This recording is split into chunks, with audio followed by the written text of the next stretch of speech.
Welcome back to Chasing Dreams Homestead. We're out at Willow Wood Farm with Meghan and Josh. You guys want to introduce yourselves? Good morning, I'm Meghan. I'm Josh. Tell us about your farm. Go ahead. We got here in 2014. I had grown up competing with, showing horses, training horses. When I moved down here to Louisville, when I met Meghan, I had a couple of horses that we were paying to board, and it was like having a second mortgage. So we decided, hey, we're gonna buy a farm, and we moved out here. And the first couple of years we were here, we had the horses and a couple of cows just for us, and that was all we did. And it was rough because I was working a corporate job. I was working 90 hours a week doing a corporate job, and he had the farm, and I was a city girl, and it was overwhelming moving out to a farm. City girl converted to a country girl. My wife was that way too. Her mom teases her because Kristen would have never got her nails dirty in high school. Oh no! Now she's out there mucking stalls and everything. I got it. That's awesome. Yeah. No, I came out. The first few years were kind of me. Like Josh is like, I want to do this. I'm like, no. And he's like, I want to do this. I'm like, no. Because like, it's funny how many of those things have come back around that we ended up doing, but it took a while to get her on board. Yeah. So, yeah. You're on board now, though. I am on board. I am in it. I could tell. I mean, I saw your class lineup. I was like, how do they do so many classes? So, I mean, but obviously you both being here all the time helps with that, right? It does. Or do you have to work away from the farm sometimes? No, we're here pretty much all the time. I do teach horseback riding lessons, stuff like that. I'll sometimes leave the farm and teach at other people's places, but or horse training. Yeah, but for the most part, we're home. Yeah. So when COVID hit, I left my corporate job and we started homeschooling our 3 kids. And we kind of said, okay, if I'm leaving my corporate job, then I'm gonna jump in, and my job is to run the business of the farm and to really push the farm. So. It sounds like you guys have a ton to offer. We do. It's a lot of fun. We offer adult workshops. We offer, since our kids were homeschooled, we really wanted to tap into kind of that market of homeschoolers that were becoming really popular since COVID. And it has surged a lot. Yeah, it's really surged. And, we wanted our kids to have an opportunity to meet other kids and be social and do things that were familiar with them. So we started offering homesteading classes to kids. And so they, and that's a lot of fun too. We have kids from ages 8 to 16 learning the homesteading skills that, we've either had or that we've learned since we've been here. Oh yeah. I don't know about you guys, but for me it's a never ending learning opportunity. I just learn all the time. Something new every day. Every day. All the time I'm learning. I'm like, wow. That's awesome. Tell me more. Well, a lot of times it's stuff that we've screwed up. Oh crap! I shouldn't have done this. Mm-hmm. This would have been handling it this way would have been better, but that's how you get better. Oh yeah. My kids get frustrated sometimes. They're like, Dad, we just did this last year. I'm like, well, we've had a year to think on it, and this is a better way we can do it to make it more efficient. So let's redo this. Well, and that's one of the first things that we tell people when we do adult homesteading classes is that we can teach you how we do it and what works for us. But that doesn't mean that there's not another way to do it, or a different way to do it that will work better for you. It's a constant trial and error. Oh yeah, I mean everyone's situation, the variables, they're all different depending on where you're at in your stage or what you have available to you land-wise, structure-wise, etc. So absolutely, starting with a baseline of understanding and then just tweaking it to where it's going to fit your life is the way to go. I agree with that. Well, you two are doing presentations at the spring meet and greet, which is going to be awesome. We are. You want to tell a little bit about the presentations you guys are going to do? Yeah. So Josh is doing beekeeping. Yep. So I've been beekeeping for 20 years. I started as a teenager. I worked commercial and partially owned a commercial outfit for about 6 or 7 years. And I've had bees ever since. I do mentoring with different beekeepers throughout the year. New guys coming in or whatever. So I'll be teaching a class on some of the basics of beekeeping and what you need to look at if you're thinking about getting into it. Cool. Are you like really cool like my grandma was and just go out there with no equipment at all and just walk amongst the bees? I'll go out there with a lawn chair and sit, but if I'm working the bees, I put my stuff on. I get you. Because you can actually develop allergies to stuff that you're repeatedly exposed to. Right.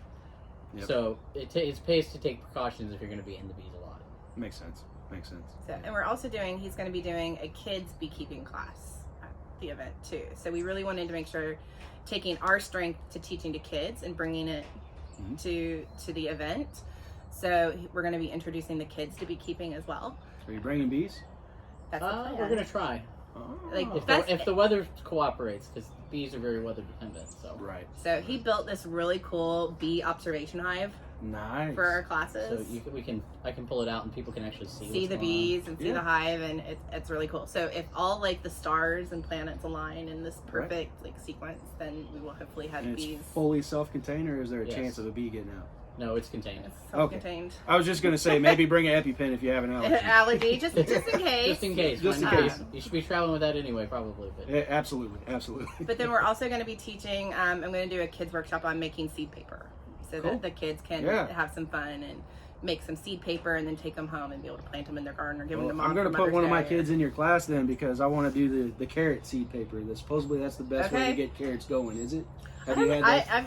I've never tried used that. seed The paper roll on or carrots. whatever? Yeah. I've Supposedly seen it's the best way. I don't know. I've never Yeah. tried it. I've always direct sowed, and I haven't had great success. So. yeah, carrots are surprisingly tricky sometimes. Yeah, so we're excited. Awesome. Well, what got you guys into this other than you said COVID, but what got you guys like into the homestead? And you had to have something going on in your brains thinking about it prior to, COVID was the big push to quit your jobs and really go hard into it. So when COVID hit, I was here full time already. Right. Yeah. We had kind of transitioned into that, just selling different products, soaps, honey, different stuff like that. And it wasn't being home with the kids. I was home with the kids at that point. It was just we hit a point where there was enough going on at the farm that it made sense. And Okay. Yeah. I mean, originally what brought us out here was we were paying as much for our home as we were to board his horses. And so it started off as we just want land to be able to have our horses and do lessons and training. And then, over time it just kind of morphed into, okay, well, how can we make it more sustainable? How can it support itself? How can it, be something so that it can stand on its own and not be something that we're like a hobby we're having to support. Yeah, and I'm still at that stage where I'm supporting it. Yeah, so that was our big goal, and the biggest challenge is that, he at the time had our youngest who was staying home when she was born, and when you have little kids, it's really hard to do anything. So our youngest has grown up being worn in a baby carrier, riding on the tractor and doing chores, and as she's gotten older, and then as I left my corporate job, it was just kind of one of those things of, okay, we can really sink down into this now. That's awesome. It's a leap of faith, though. I mean, it is. I mean, I left it's a scary leap of faith. It is.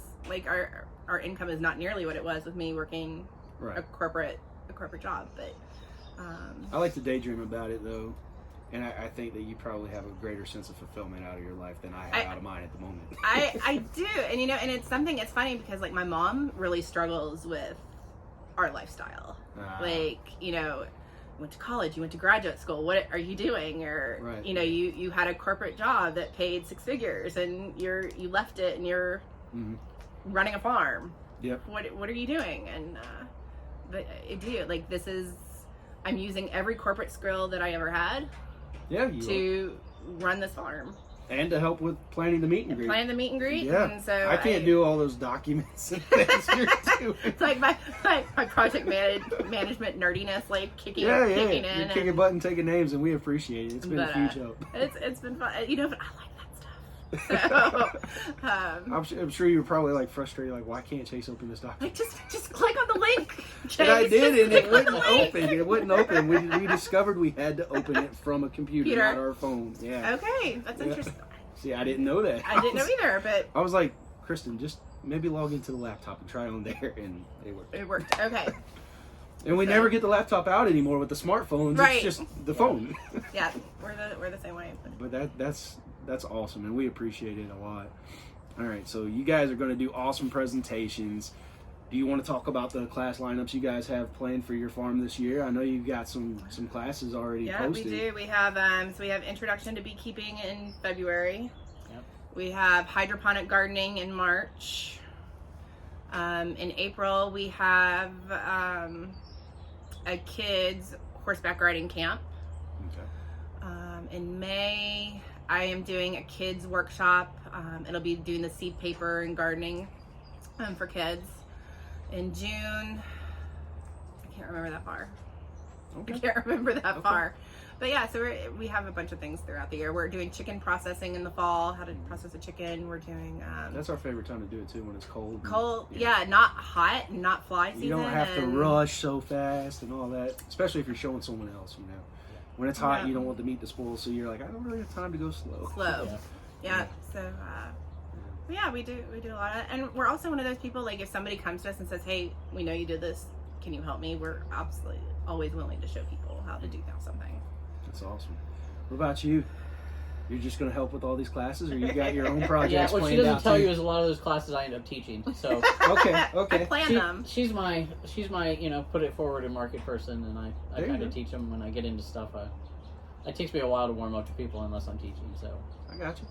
So that hydroponics class, I've dabbled in that a little bit. Or is that going to be very math intensive for the kids so that they don't throw off the nutrients when they're adding it to the system? No, I teach the kids, watch the plants. If you notice they're not doing well, or there's something going wrong with them, the leaves are turning colors. Right now, I've got strawberries, the leaves turn red. Red. Yeah, but they're beautiful. And we've gotten fruit off of them all winter, in the hydroponics out there, but they're red. And what I found out was it's a phosphorus deficiency. Okay. And how did you come to that conclusion? Just research online. Lots of trial and error. Hey, maybe if I mix a little more chicken manure into my mix, it'll work out. I don't do, I don't sit down and deal with all the fertilizers, and I want to get these ratios right. I just watch what's happening. I got you. Okay.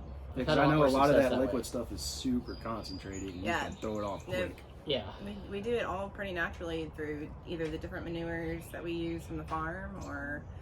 Okay. I've not heard that approach before. That's pretty neat. Yeah, I don't... It's one of those things, you can make it as technical as you want to. Mm-hmm. But for me, I want to set it up and get my plants going and come and check on it now and then. I don't want to have to be in there managing it every single day. Right. If you're interested, he can take you on a tour in there. Yeah, that'd be cool. Yeah. So it's kind of like the electric smokers nowadays. You can set it and forget it and come back. Yeah. You don't have to sit there and man it and watch it all day long. Right. Somebody said to me the other day, I can't leave my farm for more than three days or things start to go pear-shaped. And I'm like, okay, you should be able to, this time of year I get that where you're putting hay out or whatever, but especially in the summer, I should be able to leave my farm for a week and, have a friend stay and or have a friend just check water. So what you just mentioned though is so hard for so many homesteaders, having someone reliable that they can trust to do that, It is. We have some friends that are really good that a couple of the cows in our field belong to them. So they're happy to come over and check waters and everything, and we don't really charge them a monthly fee or anything, but they buy their own hay and they'll check waters if we have to go out of town and stuff like that. So we've networked with people that way. And we've selfishly, with the classes we've been teaching, have been building our community of people to come and watch the farm if we need to. Well, I mean, you need that though. You do. You have to have it. So I couldn't resist it. They were talking about their hydroponics setup, and I was like, well, let's move the locations to in there and check it out a little bit. So are these any certain UV spectrum LED lights, or? They're just grow lights. Okay. You buy them on Amazon. I think they're six of these to get in a pack for, maybe $80 or something. Gotcha. They're the lights I had in here originally finally died. They've been in here for 4 years. And the humidity in here can be a bit intense in the summer. So I can imagine. Absolutely. The tomatoes and the peppers and stuff love it, but it does bring its set of challenges. So, what grow medium do you use? It looks like you got soil over there. You don't use the little clay marbles, I guess? The little clay marbles are super expensive. Okay. I mean, if you look at them, a bag of them is, I don't know, last time I checked, a 20-pound bag was $30. Right. And it would take a lot of those hydroton marbles to work in here. Okay. So, what I tend to do is I'll pack in coconut coir into the net pot. I like it really well. When I'm done with it, I can compost it. It composts really well. Okay. everything was full, and we had that big freeze right before Christmas where it got down into negative numbers. Yeah. And it wiped a lot of stuff out. Some stuff is Too come hard back. to keep it warm enough in here. Is that much cold? Yeah, it wasn't the cold so much as the wind. Oh, The wind, this is really these are cheap greenhouses. Right. And the wind was just brutal in here. I got you. I had friends with their systems who were sending me pictures. And, like, we have pipe bursts and there were stalagmites and stalactites of water all over the place. And it's like, there's nothing you can do except wait to see what happens. Yeah. Some of this stuff actually, it's funny because... I'm going to grab this off the tripod here and walk with you. Yeah, some of this stuff I looked at and I thought, oh, for sure that's dead. I'm going to leave it for a little while and see. Oh, yeah, it's coming back. Yeah. So I kind of went through this week is the first real week I've spent any time out here since the major freeze, just other than just getting the water pipes fixed, just to see what came back and what didn't. And some of the stuff that's surprising, like my rosemary, it didn't care. Oh, yeah, rosemary's hardy, though. It's so hardy. Yeah, but I went out here during the freeze and it was literally covered in ice. Right. And it still survived it. And the mint is coming back. The mint's coming back. The sage is starting to come back. It was really unhappy. The lavender didn't care. So is this a bridge? Is there a big reservoir under you? Reservoir of water. So I have a tank under me. I've got bluegill and minnows in. Nice. So the bluegill kind of eat the minnows, and then they feed the whole thing. Helps feed the system. Right. Are those really potatoes? They are. You don't have to put them in the ground? Mm-mm. Wow. Well, you do. You do, but they're sprouting. I had them set out right before the freeze, Oh. and they had started to sprout. And I think there's freeze killed them here. I've got Brussels sprouts. This whole bed was full of broccoli and stuff. And carrots. Yeah. So I've got a lot of replanting to do. I've got bay trees, which I've not seen anybody else with in their systems, but they're pretty cool if you like cooking with bay leaves. Oh, yeah, absolutely. Okay. And then I got my strawberries down there. Yeah, let's check out these red leaf strawberries. Yeah. So I some of the red leaves are starting to die, but like right there, you can see where they're starting to come back. But Right. That's still really neat, though. And so you figured that was phosphorus. yeah, Okay. a lot of internet research to get that one corrected, but they were almost like a scarlet red. They were so deep. Wow. And but they're starting to green back up now that I've gotten a little bit of phosphorus mixed in, a little bit of bone meal. Nice. You touched on what I was going to ask, how you added the phosphorus, some bone meal. The one nice thing about these systems is, so I don't tend to mess with the chemicals at all, but if you have an issue where things aren't growing and you figure out my pH is off, in a soil-based garden that would take a lot of energy to get fixed. It takes months and months to fix soil. In this, I can put a fix in the water, and it's completely system-wide is repaired in less than an hour. Wow. Because it's the difference between wet chemistry and dry chemistry. Okay. My background is in biotechnology and chemical technology. Oh. So I know a lot of the chemistries and things. I don't feel like they're necessary at this scale. I think people mess themselves up more than anything trying to Overcomplicating it? Yeah, Yeah. I could see that. We have a tendency to do that as people, though. we do. And I think that's a societal thing. We've been taught to make stuff complicated when we don't have to. Yeah, I agree. How many gallons? Yeah. We're sitting somewhere around 1,400 gallons in this greenhouse. It's I'm going massive. to double that for the next greenhouse, and then outside, Yeah. probably again. Cool. The bigger it is, the easier it is. So I could see that. it's one Making of the, adjustments. Yeah. Yeah. it's like a fish tank, right? Small fish tanks, they can go wrong really quick. Big Right. tanks, they take a while to get. It's a little more forgiving. Yeah. Cool. All right, Josh, just in case the camera wasn't picking up everything you were saying about the greenhouse because of the water noises and whatnot, you want to go over that one more time, or? Sure. So the main point I was trying to get across is that the advantage to hydroponics or aquaponics is that you can change things very quickly if there's a problem. So we're in a soil garden, it would take you months to get something changed with lime or what bone meal or whatever addition you're going to make. In there, it happens in hours. It's Right. very, very quick. It's really very beneficial. If you don't make it too complicated, you can really grow a lot of food very quickly in there. Yeah, I mean, that's how we get all of our vegetables, all of our produce, all winter long. Like, it's very rare for us to buy produce at the grocery. Last year, I mean, we were eating tomatoes off the vine out of there. In the middle of we didn't February. have, you know, we had a very warm winter for the most part last year. Yeah, you're right.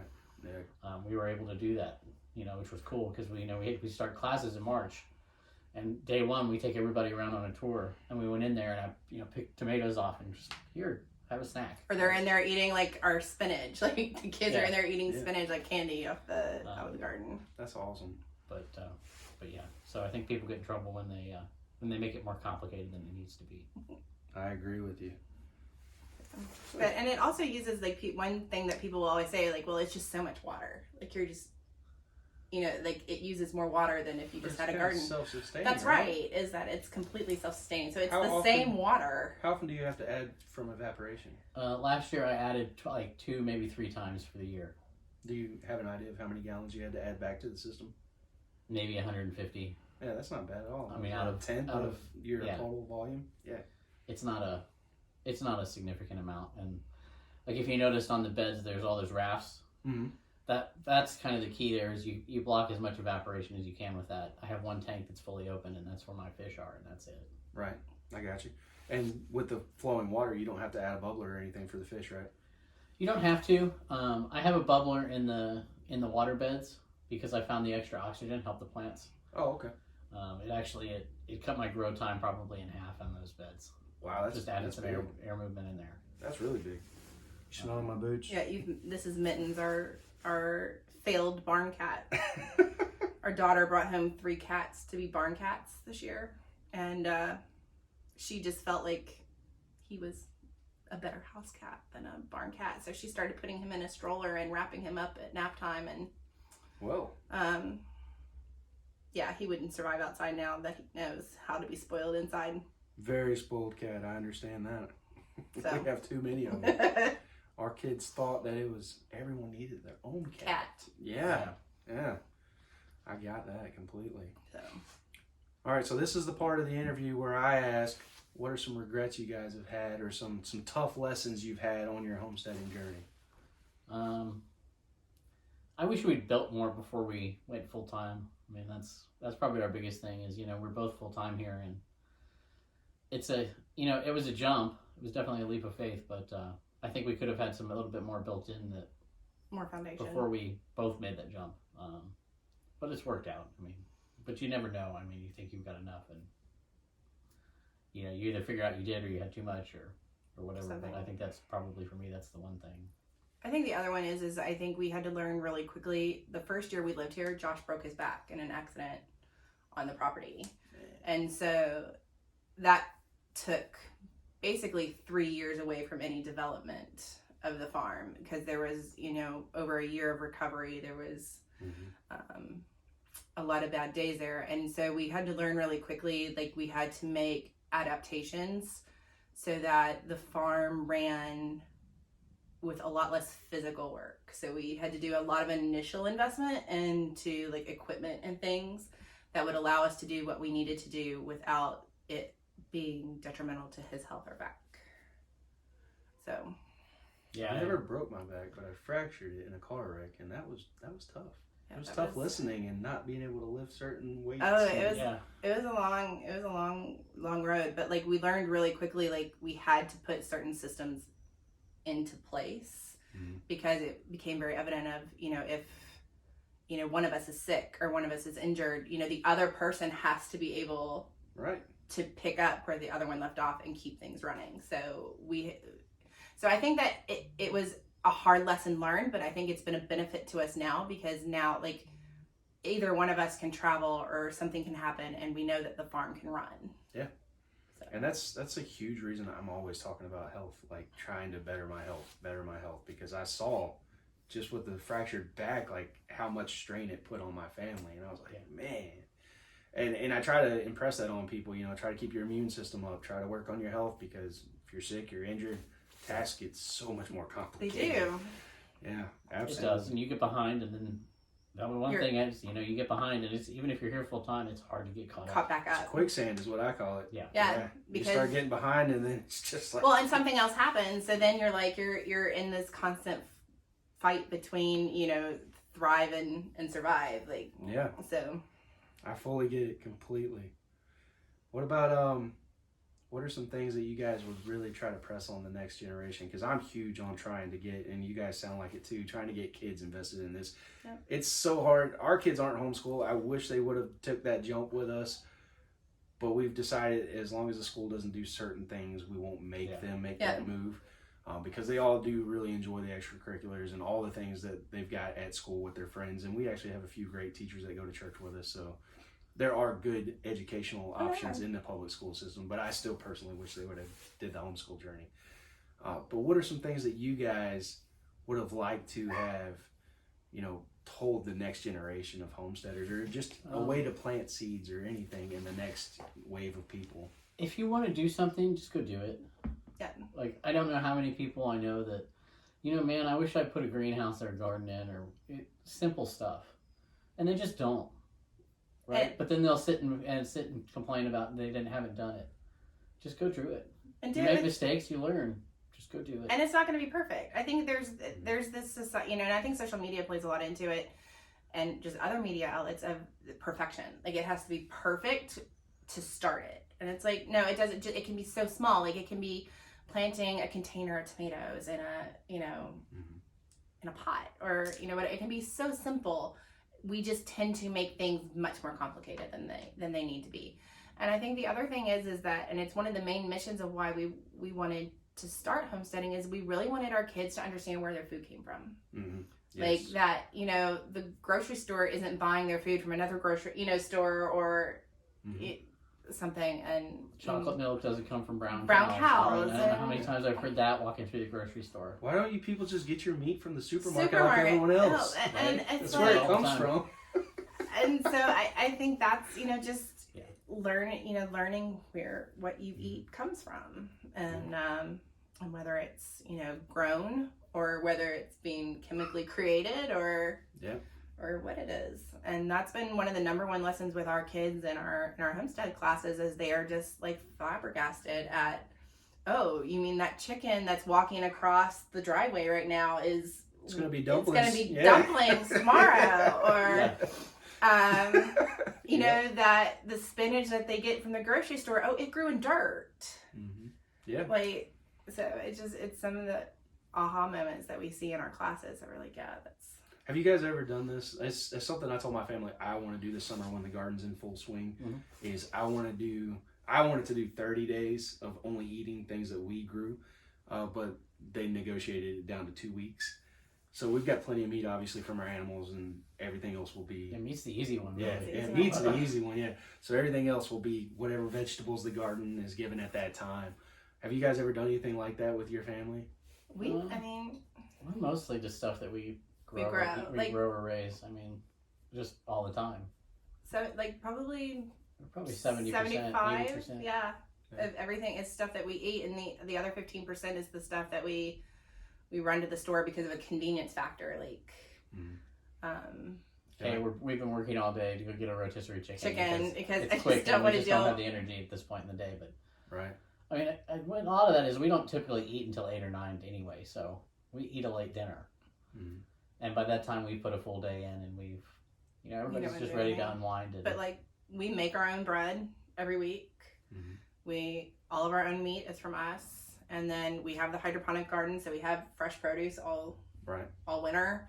And then I can 1,000 or more quarts of food every summer from what we produce in the garden. So yeah, I'd say we do that pretty regularly. To try it, like the kids were already giving me heck. They were like, "Well, you can't buy hot sauce." I was like, "I make my own."